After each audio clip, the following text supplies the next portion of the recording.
안녕하세요. K가 추천하는 책 K추책. 오늘은 책 제목이 아침 깜짝 물결무늬 풍뎅이. 이 책은 구효서라는 작가의 소설인데요. 이 이재룡이라는 분이 이 구효서님의 작품을 가지고 많은 해설을 했어요. 작가의 불행과 독자의 행복. 고양이는 머리에서 시작해서 꼬리로 끝난다. 앞에서 보면 다리가 두 개이다. 뒤에서 보아도 두 개이고 옆에서 보아도 두 개이다. 프랑스 어린 아이들의 답안지를 모은 낙제생의 장터에 실린 고양이의 정의이다.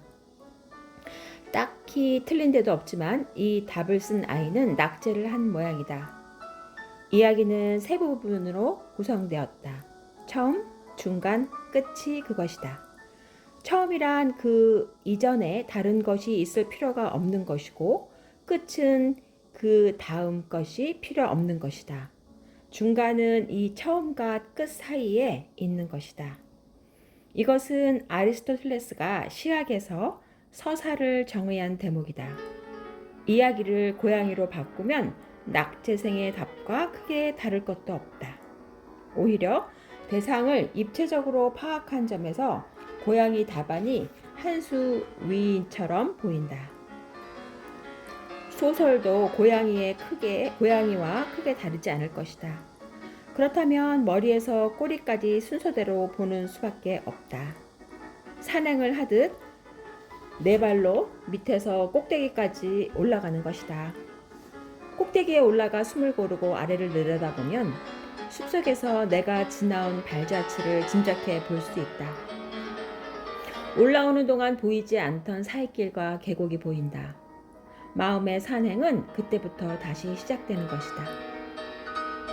고양이를 바라보는 눈으로 첫 문장과 끝 문장을 읽어보고 그 사이를 작가가 어떻게 채웠는지 좌우 전후에서 둘러보면 어떨까? 아침 깜짝 물결무늬 풍뎅이는 세상은 알 수 없는 것이지만 또 얼마나 경이로운 것이었던가라는 문장으로 끝난다. 이 문장은 알 수 없다와 경이롭다는 두 동사로 이루어졌고 그 사이에 알고 보니가 생략되었다. 소설은 그 생략된 부분을 길게 설명한 것이 된다. 안다고 해서 항상 경이로운 느낌이 드는 것은 아니다.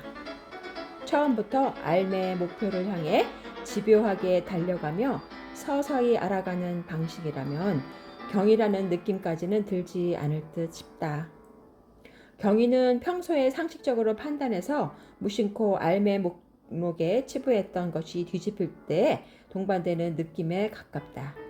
알을 정리했던 사람이 와락 뒤집어지는 것이다. 그러면 이야기의 머릿부분은 어떤가? 첫 문장 미르의 전화를 받고 정길은 잠깐 망설였다. 에는 많은 내용이 압축되어 있다. 한 문장 속에 소설의 중심 인물인 그 이름뿐 아니라 그 성격까지 제시되었다. 돌이켜보면 이 소설은 전화를 먼저 건 쪽과 전화를 받고도 망설이는 쪽이 꾸며나가는 이야기다. 두 사람은 부녀지간이지만 서로 모르고 있다. 독자의 이해력은 작중 인물의 인식 한계를 넘지 못하니 독자도 처음에는 모를 수밖에 없다.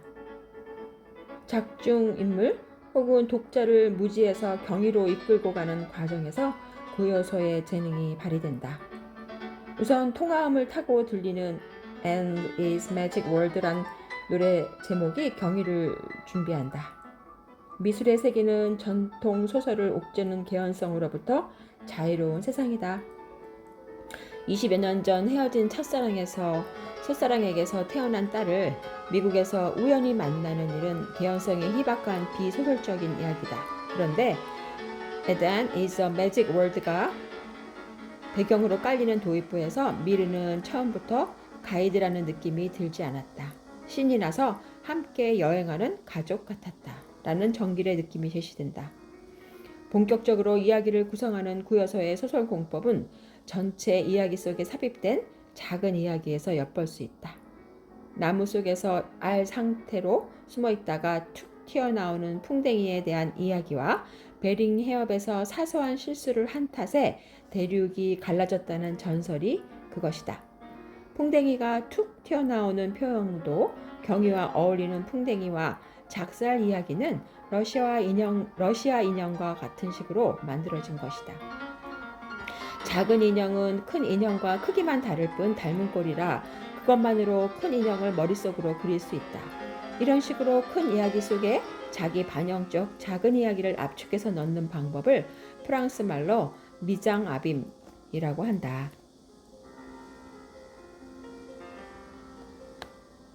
처음과 끝을 읽고 그 사이가 채워진 방식을 살피며 그 소설을 다시 읽으면 서사의 얼개가 조금 더 선명해진다. 그러나 이러한 선형적 독법으로는 고양이 다리가 잘 보이지 않는다. 앞에서 보고 뒤에서 본 뒤 옆에서 한 소설을 다른 소설과 겹쳐서 읽는 것이다.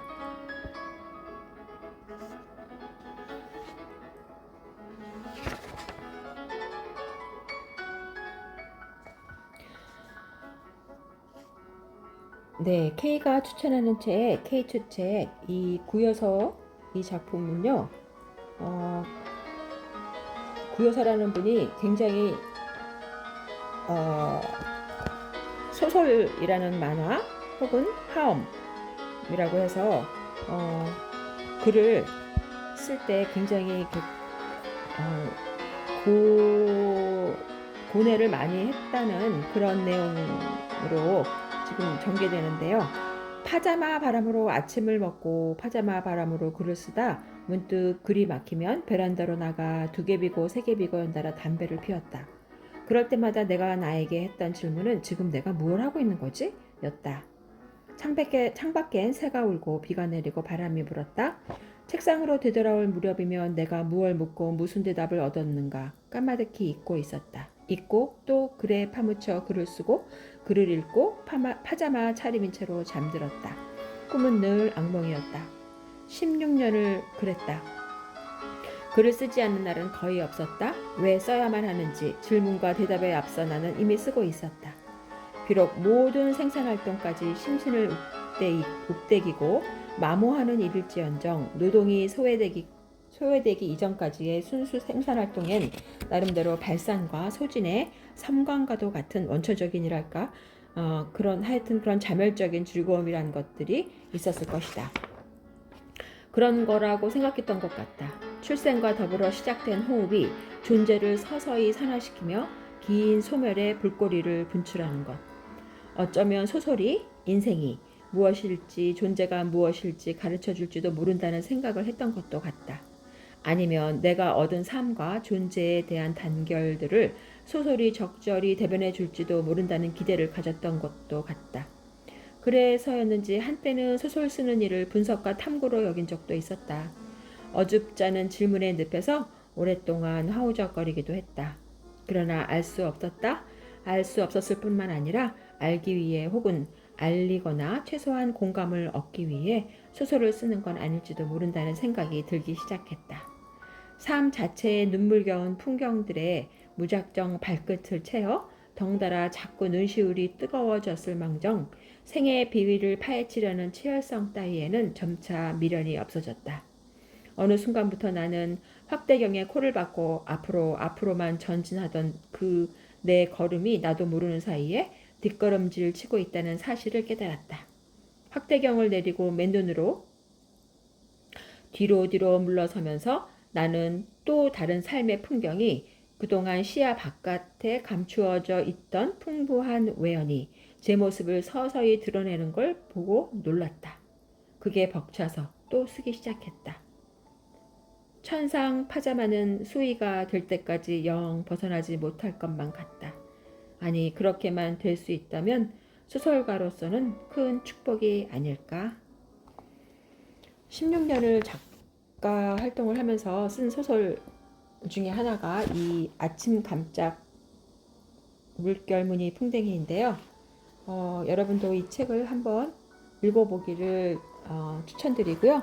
K가 추천하는 책 K추책 오늘은 여기까지 하겠습니다. 다음에 또 좋은 책을 가지고 여러분을 만날 것을 약속드리겠습니다. 감사합니다.